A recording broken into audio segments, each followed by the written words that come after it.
I live in Winnipeg, sir. Since 28. And I pick up this load in East Moline, Illinois. Buy it, pick it up. Oh, Winnipeg. You bought it in Winnipeg? Yeah, on Marketplace. Firearms? No, sir.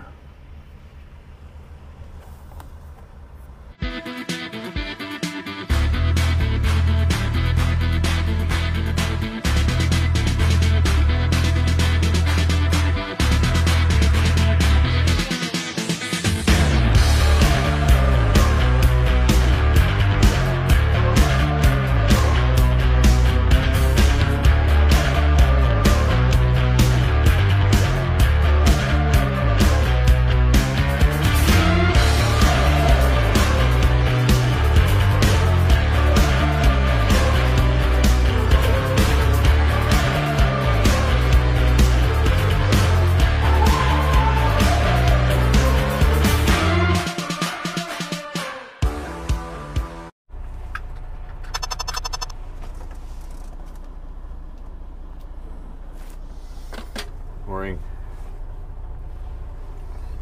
Time to go home.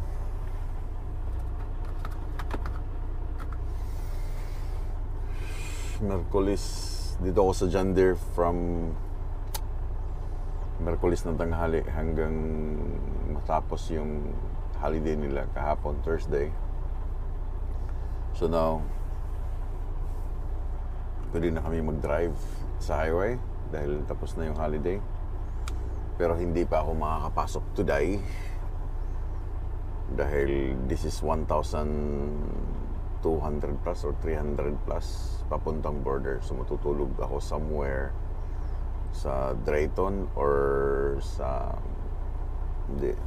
Grand Perks. Then tomorrow morning, Saturday,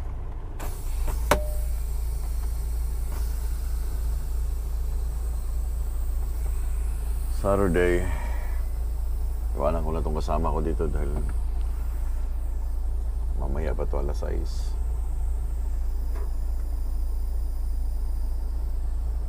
Five more minutes sa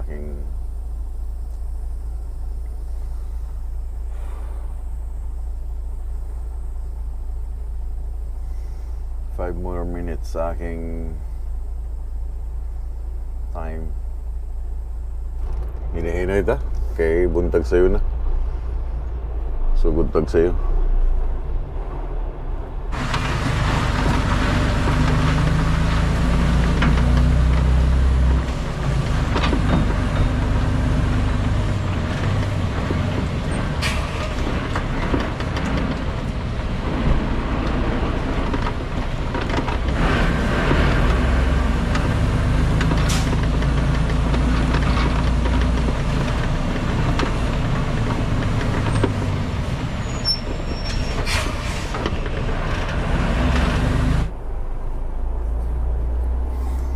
Dadaan muna ako sa timbangan ito para sa, sa labs, para sa weight distribution.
miracles Turn right at come the traffic true. light, then take the first right. Yeah, we're gonna turn right.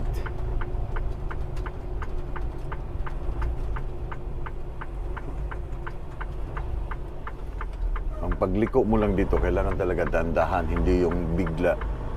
Dahil nakapag-load na ako ito one time doon sa step deck. Ang nakapatong lang kasi nito doon sa platform ng RGN, ng deck, ay yung pinakasiko lang yan. Yung pinakasiko at saka doon sa likod, yun din. Hindi talaga siya buong load na, isang buong load na nandun talaga sa deck. Kaya pagliko, kailangan talagang Turn right at the traffic dandahan kasi light, kung bigla kang then take liko, the first right. itong dito, bababa, no? Tutumba sa left side.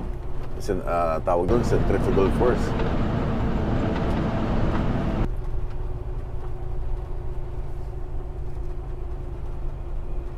Kaya nito, ha? Then, slowly, lalo pag mataas ang load.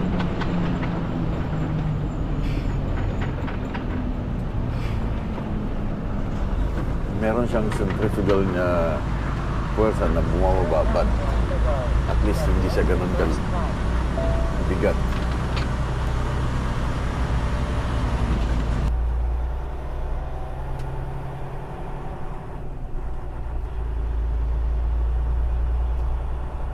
Taas ng araw. 5 ano pa lang, 5 mag-alas 6 pa lang.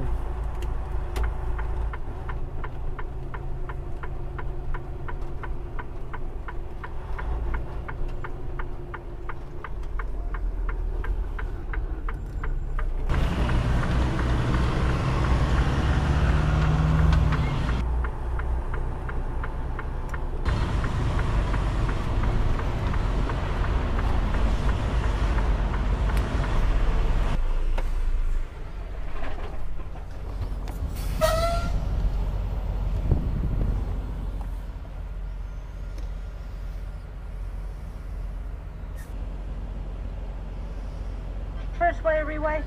Oh, thank you so much. Yeah, first way. What's your truck number, hon? 1447. You said 1047? 1447.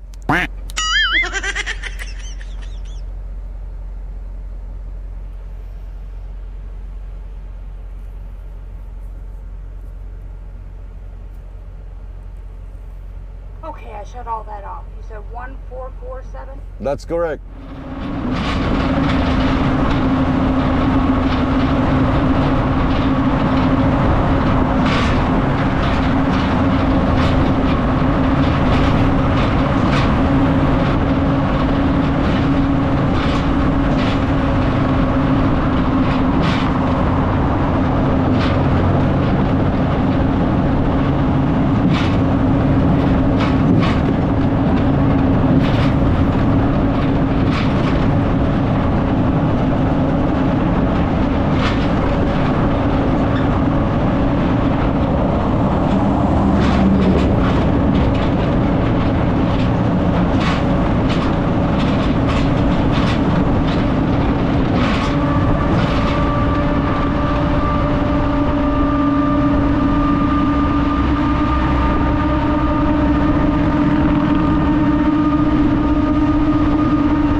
Hey Barry, it's Marco 1447. How are you, sir?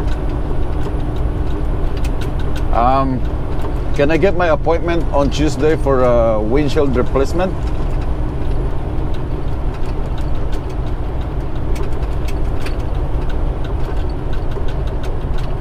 Tuesday morning. Yeah. 1447, sir.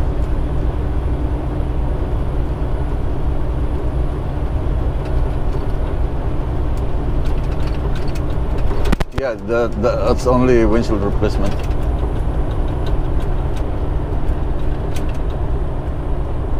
Check it.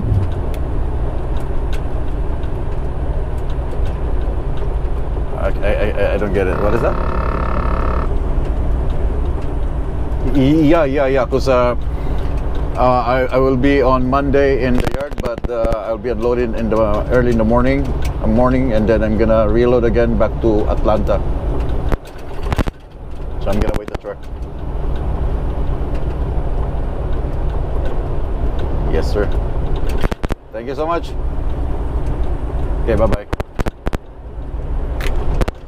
Ganon kadali magpapalit ng kailangan mong ipapalit sa Q-Line. Napapansin nyo, di ba, meron siyang crack sa aking windshield from bottom to the top. Nasa mismo sa aking dito ng konti. So, tawag mo lang, palitan ng windshield. That's it, nakabook na by Tuesday. Arriving at coordinates on the left. Cross traffic does not stop.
Minnesota. But dito lang ako sa Big Shift. Yes, stop din dito. Big Shift. May space mo. Kasi kung wala, lipat ako sa Walmart. Malapit na ako sa Fargo. Ano na lang, siguro 89 kilometers or 90 kilometers. Pero dito na ako paparada. Kasi meron na lang ako 20 minutes sa aking 11 hours. Okay lang dito dahil meron siyang washroom 24/7.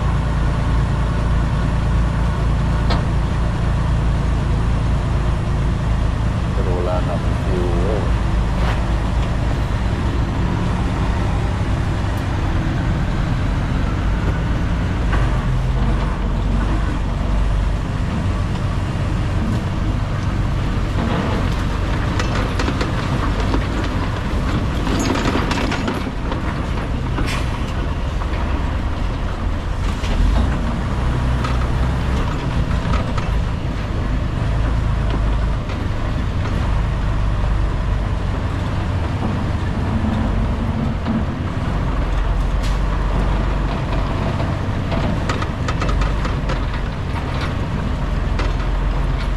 Gusto na ako dito sa gilid.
Whew.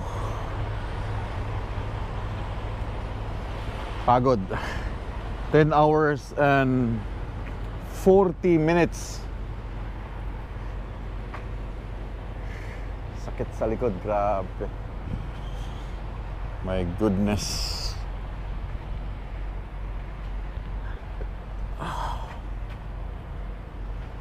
So far so good. Walang nag-loss na chain.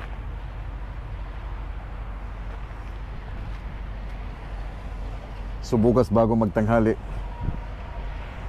balik na ako sa Winnipeg. Uy, parang sala yata ang aking parada. Sa dalawa, iipod ko kaya dito para may isa pang mga parking. Ipod ko muna. Kagandahan niya, kung yan ay naka-extend yan, ang laki ng laki ng overhang. Buti ganun ang design nila, tinutupi.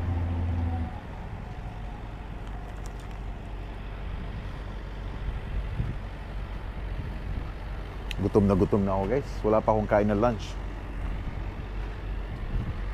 Wala pa akong lunch time. So magluluto ako today ng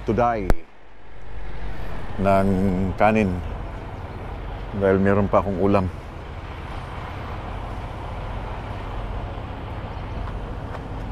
Alright, see you tomorrow, guys. Last one trip sa Winnipeg. Morning.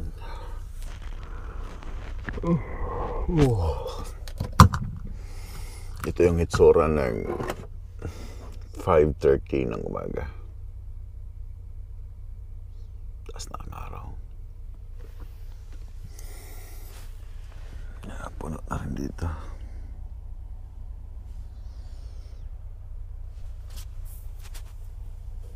Sarap pa sanang matulog, but I need to move.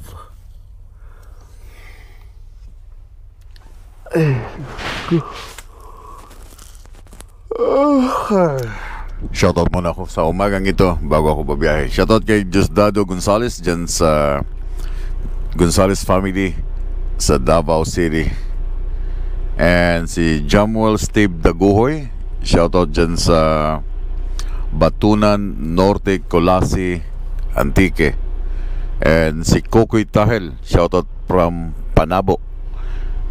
Si Marnie Cabocos Monton, shoutout sa Team Angkol made in Cebu. And si Where Are You in the Kingdom of Saudi Arabia. We're in Riyadh, the Kingdom of Saudi Arabia. Shout out sa mga kababayan natin from Al-Kubar, Saudi Arabia.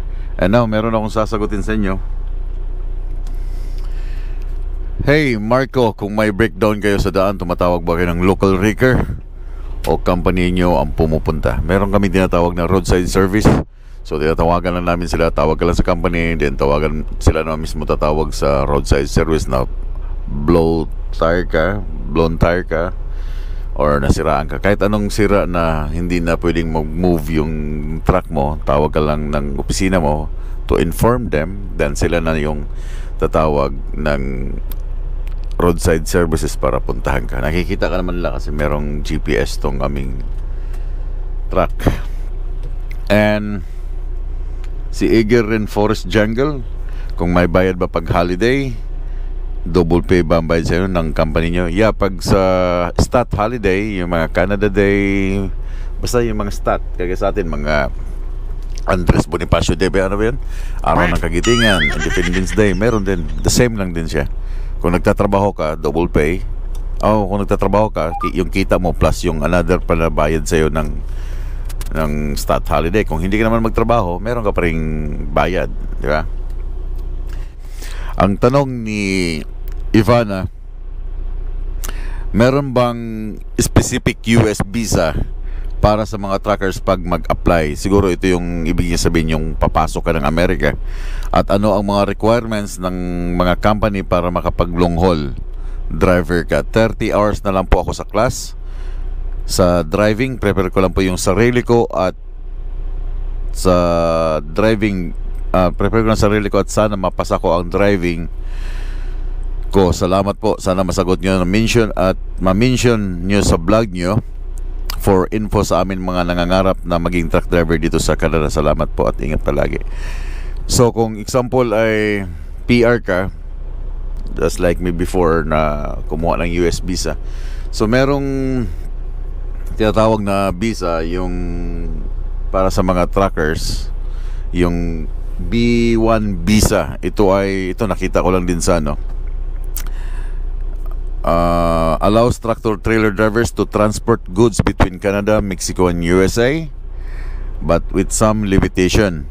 B1 drivers can pick up in Canada and deliver in the US, or vice versa, but they can't make deliveries within the US. So, ibig sabihin nun, pag galing kang Canada, drop ka ng Amerika, hindi ka pwedeng pumick up sa Amerika at deliver sa Amerika. Bawal yon. So, pagka-drop mo sa Amerika, kuha ka naman ng load sa Amerika, pabalik sa Canada. So, yang a-applyan nyo ay B1 visa para sa mga truck drivers, kasi mas maganda kung meron ka ng US visa, kasi kadalasan nga sa mga biyahe ng Canada, from Canada to America, so exchange sila ng mga goods. So maraming mas gusto ng company na meron kang US visa para anytime pwede kang mag-cross ng border, kasi kadalasan kasi walang mga visa dahil ang hirap din kumuha ng appointment. Takes 2 years, 1 year sa makakuha ng appointment para sa US visa. Pero mas maganda siguro, apply ka ng Canada, apply ka sa mga trucking company, and then tatanungin ng company kung willing ka bang mag-cross ng border. Minsan tumutulong yung company para sa inyong US visa. Meron silang mga letter para ma-expedite or mapabilis yung pagkuha ninyo ng US visa. Kasi yun yung sabi ko, pag mag-a-apply ka online, aabot siya ng mga 1 year to 2 years ang appointment time sa daming nag-a-apply. So, apply ka sa isang company, but sabihin mo sa kanya, gusto ko ng long haul, para sila mismo tutulungan ka nila, I think baka sa pag-online or sa pagkuha ng appointment. And meron pang isang makakatulong sa inyo sa pagkuha ng US visa para mas madali, yung mga politiko ninyo sa inyong paligid. Okay? Kung dito sa Canada ha, kung example may mga politician kayo dyan na alam ninyo na nasa isang district kayo, pwede kayong humingi sa kanya ng letter para ma-expedite or mapadali ang inyong appointment sa visa. Okay? Sabihin mo lang na truck driver ka, then meron ka ng sulat from politiko, pwede ka na mag-apply. Then kung ayaw mong dumaan doon, pwede ka rin direct sa company na biyaheng Amerika, tapos sabihin mo sa kanila na gusto mong mag-long haul. Yun nga, sabi ko, baka matulungan ka rin nila para sa pag-expedite ng iyong visa, US visa. Pero kung mas maganda rin yung meron ka ng US visa bago ka mag-apply. Okay, kung nagdadalawang isip ka na baka hindi ako tanggapin dito dahil wala akong US visa, so lumapit ka doon sa area mo na may hawak ng area mo na politiko, humingi ka ng letter para ma-expedite ang US visa mo. And Arvin Santos, may tanong ko lang, bakit hindi po kayo nabiyahe ng California or Las Vegas? Nakabiyahe na po ako sa California ilang beses na before pa sa aking previous company, at saka sa Las Vegas. Yung Las Vegas naman, nadadaanan lang papuntang California. Okay? At saka sobrang init dyan. Sobrang init dyan sa area na yan. So I think that's everything. Huwag nyo kalimutan, kung may mga tanong pa kayo, just type dyan sa comment box, then nagbabasa naman ako ng mga comments. Let's go.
Hi, good morning. Sure. Where do you live? I live in Winnipeg, sir. How long are you gone? Since 28. 9 days now, I think. 9 days. Where Yeah. did you go? What did you do? I went to Midlothian, Virginia. I dropped a load there. And I pick up this load in East Moline, Illinois. Stop anywhere else, pick up anything. Say again? Did you buy or pick up anything? Just this one, DFA, the cigarette. Duty-free cigarettes. Yeah. How many tobacco do you have with you? 1 carton and 1 remaining. This one. Okay. What about firearms or weapons? No. What about firearm parts, accessories, No. ammunition? No. No? No. What's with the bike? Okay? Your bike? Oh, that's my e-bike for like if you stop for a night, roam around just like in 4th of July, watch fireworks there in Illinois. Okay. Where'd you buy it and pick it up? Oh, Winnipeg. You bought it in Winnipeg? Yeah, on Marketplace. Okay. Buy or pick up anything else? No. No? No. You own any firearms? No, sir.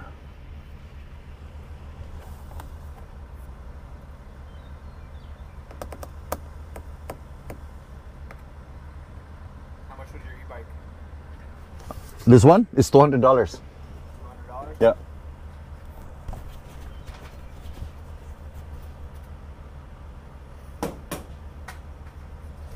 Thank you. Have a good weekend.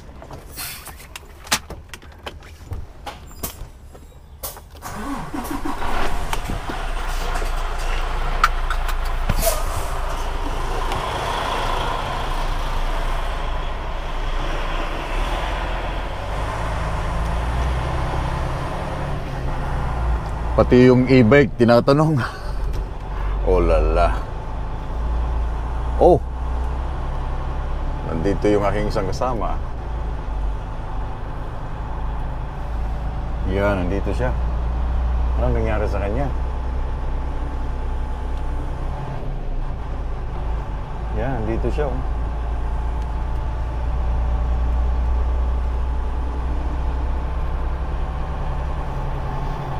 So again guys, welcome back to Canada. Time to see my family.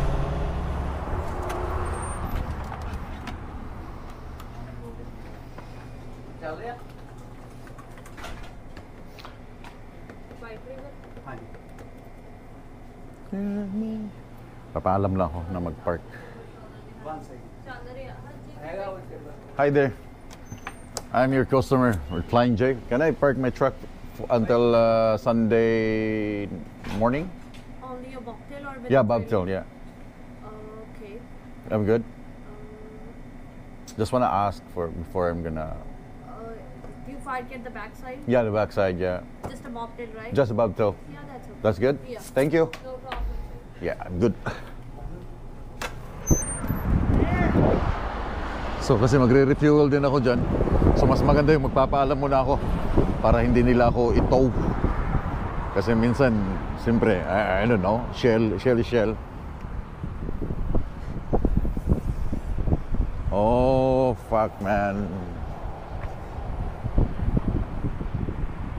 Nice, that's for the black tire, right? Yeah. Nice. Oh, nandito na pala ang aking Uber. Tali ba, kukunin ko yung gamit ko. Then friend, sir? No, sir. Ito na yung Uber ko. How's my little boy? Do, kita, akin na. ng tanghalian. Akin na, uwi na doon siya. Akin ang, ano? Para I shower. Did you shower? Yeah. Kita ko yung puwit mo. Hindi mo muna kainin.